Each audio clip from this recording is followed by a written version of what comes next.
దేవునికి స్తోత్రములు. అందరూ బాగున్నారండి. దేవత దేవుని యొక్క అపారమైన ప్రేమ మన జీవితాల్లో అనేక మేలు చేస్తూ మనల్ని ఆదరిస్తున్నందుకు ఆయనకు కోట్లాది స్తోత్రాలు. చాలా గొప్ప దేవుడు. అందరూ క్షేమంగా ఉన్నారండి. ఈరోజు దేవుని వాగ్దానం ద్వితీయోపదేశకాండము 30 అధ్యాయము 20వ వచనం. నీ ప్రాణమునకు మూలమైన నీ దేవుడైన యెహోవాను ప్రేమించి ఆయన వాక్యమును విని ఆయనను హత్తుకొనున్నట్లు జీవమును కోరుకొనిడి. దేవునికి స్తోత్రం. హల్లెలూయా. దేవునితో మన జీవితాన్ని ఎంతగా కట్టుకోవాలో చూడండి. నీ ప్రాణమునకు మూలమైనటువంటి నీ దేవుడు మన ప్రాణానికే మూలం. ఈ రోజు వరకు మనం బ్రతుకున్నామంటే దేవుని కృప. ఎన్నోసార్లు వ్యాధి బాధల్లో చూడండి, కొన్నిసార్లు బలహీనత వచ్చినప్పుడు, వ్యాధి వచ్చినప్పుడు ఆసుపత్రికి వెళ్తే ఆ డాక్టర్లు చూసి అమ్మో చాలా సీరియస్గా ఉంది, చాలా ప్రమాదం అని చెప్పారనుకోండి, అయ్యా ఎంత డబ్బైనా సరే ఇస్తామంటే వారు అంటారు మా చేతిలో లేదు, దేవుడు చెయ్యాలి అని. చూసారా, మన ప్రాణానికి మూలమైనటువంటి దేవుడు ఈరోజు వరకు మనం బ్రతికి ఉన్నామంటే దేవుని కృపే కదండి. సంవత్సరాలు వెంబడి సంవత్సరాలు దేవుడు మనల్ని కాపాడుతూ ఉన్నారు. ఆయనకి కోట్లాది స్తోత్రాలు.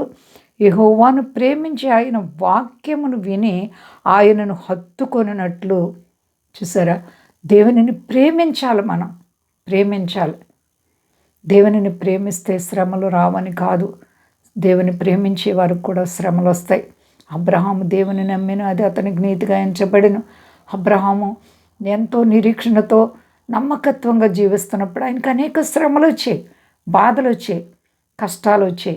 అయినప్పటికీ నీతి న్యాయములను విడవలేదు. మరి అతను యథార్థతగా జీవిస్తున్నప్పుడు దేవుడైనటువంటి యెహోవా అబ్రహాముని పిలిచి నీకు ఒక్కడే ఉన్న కుమారుణ్ణి నాకు బలి చేయమన్నప్పుడు తల ఉంచి చిత్తమని చెప్పి ఆయన దృష్టిలో బలి ఇచ్చేశారు. ఎంత అద్భుతమైనటువంటి కార్యం. మరి ఆయన్ని ప్రేమించారు, ఆయన హత్తుకున్నారు. ఆ విధంగా దేవునిని ప్రేమించాలి, దేవునితో నడుచుకోవాలి. ఎంత గొప్ప దేవుడో చూడండి. ఆయన హత్తుకొని జీవమును కోరుకొనిడి. జీవాన్ని కోరుకోవాలి, జీవం.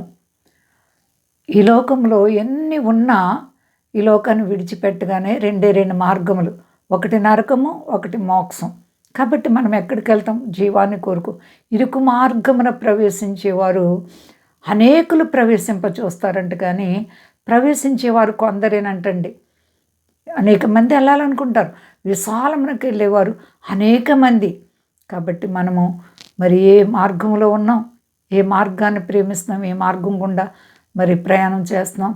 ప్రియ సహోదరి సహోదర, నీ శ్రమల వైపు చూడకు, యేసు వైపు చూడు. నీ ఆత్మీయ పరుగుని కడముట్టించు, అంతము వరకు నమ్మకత్వంగా ఉండు. దేవుడు జీవ కిరీటం ఇస్తారు. దేవుడికి అసాధ్యం లేదు. నీ శ్రమల్లో విడిపించగలరు, కాబట్టి భయపడే పని లేదు. అంతా క్షేమంగా ఉన్నారండి. ప్రార్థించుకుందాం.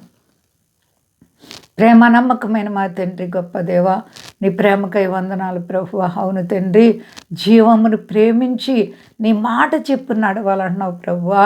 నీ మాట చెప్పు నడిస్తే మేము బ్రతుకుతాం ప్రభువా. రెండవ మరణం నుండి తప్పింపబడతాం. అలాగే నీ దాసులను కాపాడండి. అలాగే ప్రభువా, మా దేశాన్ని, దేశ నాయకులను కాపాడండి. సర్వ ప్రజలను కాపాడండి. స్వదేశాల బిడ్డలను కాపాడండి. గొప్ప దేవుడు ప్రభువా. కష్టాలు, బాధలు, రుణాలు, ఆర్థిక పరిస్థితులు ఉన్న ప్రతి బిడ్డలకు విడుదల ఇవ్వండి ప్రభువా. నీపై ఆధారపడిన వారిని ఎప్పుడు విడవలేదు.